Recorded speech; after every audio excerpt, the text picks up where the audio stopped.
Eu mandei o link, no YouTube tem. Pro grupos. Bruto, cara, legal. A propaganda é muito boa. Então, e tem a música mesmo de verdade, o clipezinho dessa música, Não cara. tem cara de tio. O carro passando, cara, aquele sedãs da Nissan.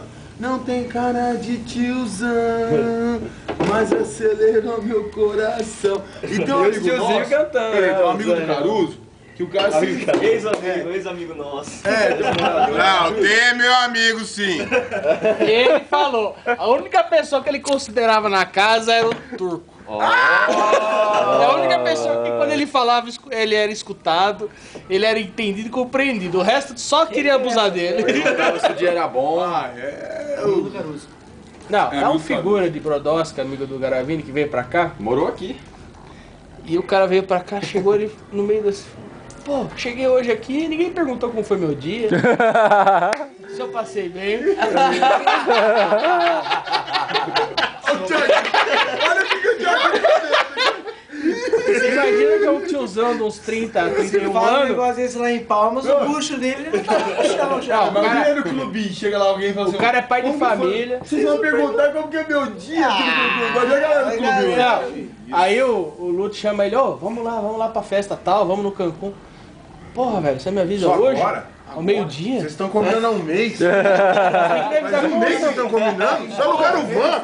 Vocês estão me chamando forçado. Ao meio-dia. Vocês estão me chamando forçado. Vocês alugaram van, é um mês que vocês estão combinando isso? Sabe, o cara tem esses problemas.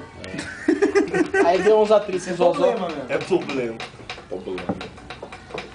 Mas volta ao carro dele. Do Nissan. Aí tem essa propaganda do Nissan que...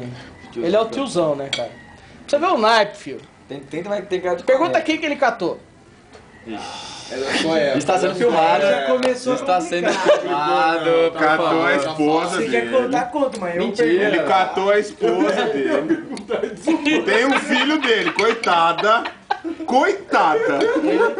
Ele, meia, ficou tudo indignado mentira. que ela deu atenção para todos nós e não deu atenção para ele. Aí ele foi em cima, fez um approach É mentira. e o Teia catou a mentira. É mentira. Não, mas antes a gente despistou dela. Bruto. Divertido. A melhor risada de 2006. Bruto. Melhor foi a mentira falando pra mim. Sabe o que eu gostei de você? Não tem cara de tiozão. O cara sentou no Não, contramão lá no São mas se Carlos Clube. catou alguém ainda tá... Vai. Tá valendo, né? Não, ele não é baitola não, perguntar, cara. Ele é é, solitário e tal. Não é baitola.